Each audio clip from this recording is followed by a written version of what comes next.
അധ്യായം 9.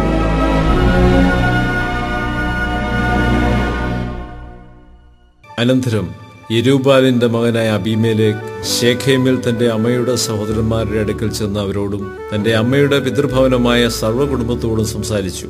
യെരുബ്ബാലിന്റെ 70 പുത്രന്മാരും കൂടെ നിങ്ങളെ ഭരിക്കുന്നതോ ഒരുത്തൻ നിങ്ങളെ ഭരിക്കുന്നതോ നിങ്ങൾക്ക് ഏത് നല്ലത്? ഞാൻ നിങ്ങളുടെ അസ്ഥിയും മാംസവുമാകുന്നു എന്ന് ഓർത്തുകൊള്ളുവീൻ എന്ന് ശേഖേമിലെ സകല പൗരന്മാരോടും പറവീൻ എന്ന് പറഞ്ഞു. അങ്ങനെ അവന്റെ അമ്മയുടെ സഹോദരന്മാർ ശേഖേമിലെ സകല പൗരന്മാരോടും ഈ വാക്കുകളൊക്കെയും അവനു വേണ്ടി സംസാരിച്ചപ്പോൾ അവരുടെ ഹൃദയം അബീമേലെക്കിലേക്ക് ചാഞ്ഞു. അവൻ നമ്മുടെ സഹോദരനല്ലോ എന്ന് അവർ പറഞ്ഞു. പിന്നെ അവർ ബാൽബെരീത്തിന്റെ ക്ഷേത്രത്തിൽ നിന്ന് 70 വെള്ളിക്കാശെടുത്ത് അവന് കൊടുത്തു. അതിനെക്കൊണ്ട് അബീമേലെക്ക് തുമ്പുകെട്ടവരും നിസാരന്മാരുമായ ആളുകളെ കൂലിക്ക് വാങ്ങി അവർക്ക് നായകനായി തീർന്നു. അവൻ ഒഫ്രയിൽ തന്റെ അപ്പന്റെ വീട്ടിൽ ചെന്ന് യെരുബ്ബാലിന്റെ പുത്രന്മാരായി തന്റെ സഹോദരന്മാരായ 70 പേരെയും ഒരു കല്ലിന്മേൽ വെച്ച് കൊന്നു. എന്നാൽ യെരുബ്ബാലിന്റെ ഇളയ മകനായ യോഥാം ഒളിച്ചു കളഞ്ഞതുകൊണ്ട് ശേഷിച്ചു. അതിന്റെ ശേഷം ശേഖേമിലെ സകല പൗരന്മാരും മില്ലോഗ്രഹമൊക്കെയും ഒരുമിച്ച് കൂടി ചെന്ന് ശേഖേമിലെ ജ്ഞാപക സ്തംഭത്തിനരികെയുള്ള കരുവേലകത്തിങ്കൽ വെച്ച് അബീമേലെക്കിനെ രാജാവാക്കി. ഇതിനെക്കുറിച്ച് യോഥാമിൽ അറിവ് കിട്ടിയപ്പോൾ അവൻ ഗെരീസീം മലമുകളിൽ ചെന്ന് ഉച്ചത്തിൽ അവരോട് വിളിച്ചു പറഞ്ഞെന്നാൽ, ശേഖേം പൗരന്മാരെ, ദൈവം നിങ്ങളുടെ സങ്കടം കേൾക്കേണ്ടതിന് നിങ്ങൾ എന്റെ സങ്കടം കേൾപ്പീൻ. പണ്ടൊരിക്കൽ വൃക്ഷങ്ങൾ തങ്ങൾക്കൊരു രാജാവിനെ അഭിഷേകം ചെയ്യുവാൻ പോയി.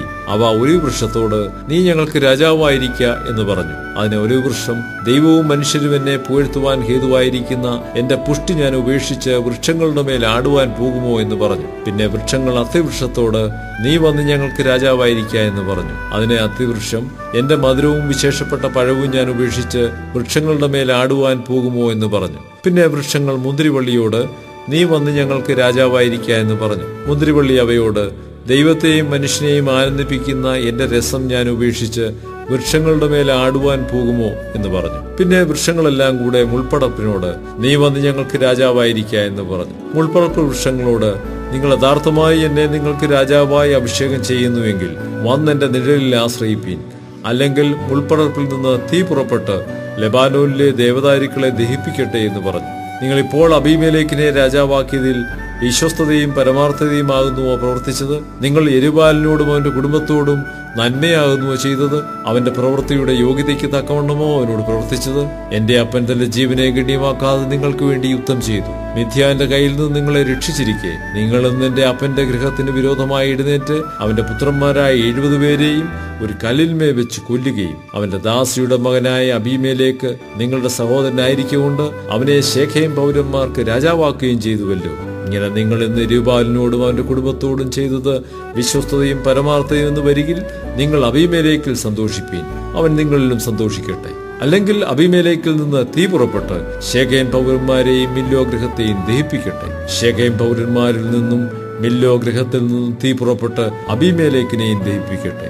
ഇങ്ങനെ പറഞ്ഞിട്ട് യോഥാം ഓടിപ്പോയി ബേരിലേക്ക് ചെന്ന് തന്റെ സഹോദരനായ അബീമേലെക്കിനെ പേടിച്ച് അവിടെ പാർത്തു. അബീമേലെക്ക് ഇസ്രായേലിനെ 3 സംവത്സരം ഭരിച്ച ശേഷം ദൈവം അബീമേലെക്കിനും ശേഖേം പൗരന്മാർക്കും തമ്മിൽ ഛിദ്രബുദ്ധി വരുത്തി. ശേഖേം പൗരന്മാർ അബീമേലെക്കിനോട് ദ്രോഹം തുടങ്ങി.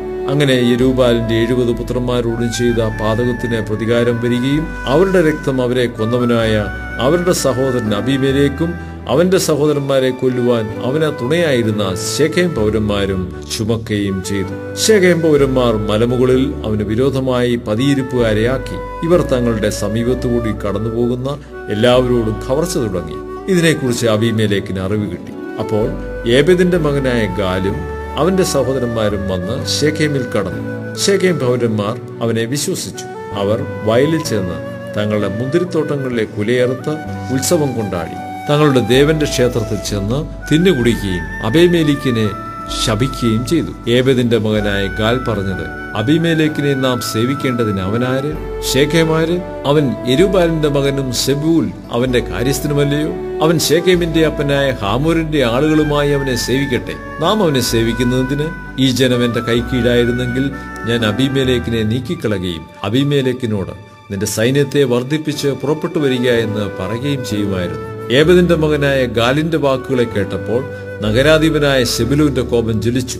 അവൻ രഹസ്യമായിട്ട് അബീമേലെക്കിന്റെ അടുക്കൽ ദൂതന്മാരെ അയച്ചു. ഇതാ, ഏബെദിന്റെ മകനായ ഗാലും അവന്റെ സഹോദരന്മാരും ശേഖേമിൽ വന്നിരിക്കുന്നു. അവർ പട്ടണത്തെ നിന്നോട് മത്സരിപ്പിക്കുന്നു. ആകയാൽ നീയും നിന്നോട് കൂടെയുള്ള പടജനവും രാത്രിയിൽ പുറപ്പെട്ട് വയലിൽ പതിയിരുന്നു കൊള്ളുവീൻ.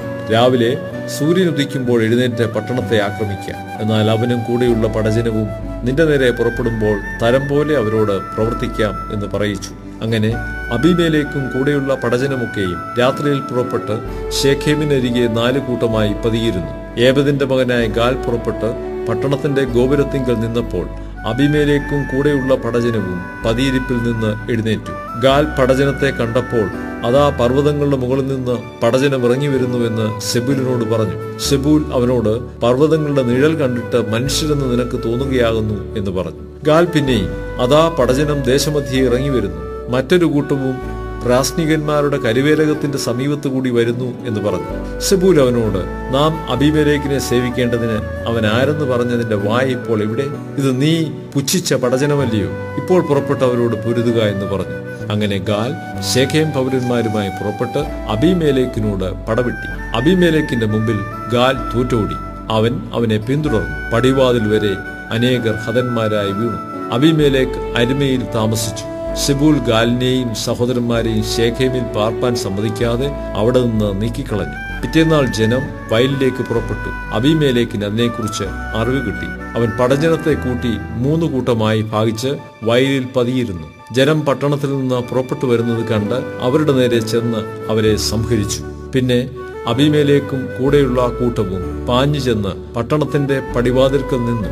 മറ്റേ കൂട്ടം 2 വയലിലുള്ള സകല ജനത്തിന്റെയും നേരെ പാഞ്ഞു ചെന്ന് അവരെ സംഹരിച്ചു. അബീമേലെക്ക് അന്ന് മുഴുവനും പട്ടണത്തോട് പൊരുതി പട്ടണം പിടിച്ച് അതിലെ ജനത്തെ കൊന്നു. പട്ടണത്തെ ഇടിച്ചു കളഞ്ഞു, അതിൽ ഉപ്പ് വിതറി. ശേഖേം ഗോപുരവാസികൾ എല്ലാവരും ഇത് കേട്ടപ്പോൾ ഏൽബെരീത്തിന്റെ ക്ഷേത്രമണ്ഡപത്തിൽ കടന്നു. ശേഖേം ഗോപുരവാസികൾ എല്ലാവരും ഒന്നിച്ച് കൂടിയിരിക്കുന്നുവെന്ന് അബീമേലെക്കിന് അറിവ് കിട്ടി. അബീമേലെക്കും കൂടെയുള്ള പടജനമൊക്കെയും സൽമോൻ മലയിൽ കയറി. അബീമേലെക്ക് കോടാലിയെടുത്ത് ഒരു മരക്കൊമ്പ് വെട്ടി ചുമലിൽ വെച്ചു. തന്റെ പടജനത്തോട്, ഞാൻ ചെയ്തത് നോക്കി നിങ്ങളും വേഗം അതുപോലെ ചെയ്യുവീനെന്ന് പറഞ്ഞു. പടജനമെല്ലാം അതുപോലെ ഓരോരുത്തൻ ഓരോ കൊമ്പ് വെട്ടി അബീമേലെക്കിന്റെ പിന്നാലെ ചെന്നു മണ്ഡപത്തിനരികെ ഇട്ട് തീ കൊടുത്തു. മണ്ഡപത്തോടുകൂടി അവരെ ചുട്ടുകളഞ്ഞു. അങ്ങനെ ശേഖേം ഗോപുരവാസികളൊക്കെയും പുരുഷന്മാരും സ്ത്രീകളുമായി ഏകദേശം 1000 പേർ മരിച്ചുപോയി. അനന്തരം അബീമേലെക്ക് തേബസിലേക്ക് ചെന്നു. തേബസിന് വിരോധമായി പാളയമിറങ്ങി അതിനെ പിടിച്ചു. പട്ടണത്തിനകത്ത് ഉറപ്പുള്ള ഒരു ഗോപുരം ഉണ്ടായിരുന്നു. അവിടേക്ക് സകല പുരുഷന്മാരും സ്ത്രീകളും പട്ടണത്തിലുള്ളവരൊക്കെയും ഓടിക്കടന്ന് വാതിലടച്ചു ഗോപുരത്തിന്റെ മുകളിൽ കയറി. അബീമേലെക്ക് ഗോപുരത്തിനരികെ എത്തി അതിനെ ആക്രമിച്ചു. അതിനെ തീ കൊടുത്തു ചുട്ടുകളയേണ്ടതിന് ഗോപുരവാതിലിനടുത്ത് ചെന്നു. അപ്പോൾ ഒരു സ്ത്രീ തിരികളിന്റെ പിള്ള അബീമേലെക്കിന്റെ തലയിലിട്ട് അവന്റെ തലയോട് തകർത്ത് കളഞ്ഞു. ഉടനെ അവൻ തന്റെ ആയുധവാഹകനായ ബാല്യക്കാരനെ വിളിച്ചു, ഒരു സ്ത്രീ എന്നെ കൊന്നു എന്ന് പറയാതിരിക്കേണ്ടതിന് നിന്റെ വാളൂരി എന്നെ കൊല്ലുക എന്ന് അവനോട് പറഞ്ഞു. അവന്റെ ബാല്യക്കാരൻ അവനെ കുത്തി. അങ്ങനെ അവൻ മരിച്ചു. അബീമേലെക്ക് മരിച്ചുപോയി എന്ന് കണ്ടപ്പോൾ ഇസ്രായേലിയർ താന്താങ്ങളുടെ സ്ഥലത്തേക്ക് മടങ്ങിപ്പോയി. അബീമേലെക്ക് തന്റെ 70 സഹോദരന്മാരെ കൊന്നതിനാൽ തന്റെ അപ്പനോട് ചെയ്തിട്ടുള്ള പാതകത്തിന് ദൈവം ഇങ്ങനെ പകരം ചെയ്തു. ശേഖേം നിവാസികളുടെ സകല പാതകങ്ങളും ദൈവം അവരുടെ തലമേൽ വരുത്തി. അങ്ങനെ സെരൂബാലിന്റെ മകനായ യോഥാമിന്റെ ശാപം അവരുടെ മേൽ വന്നു.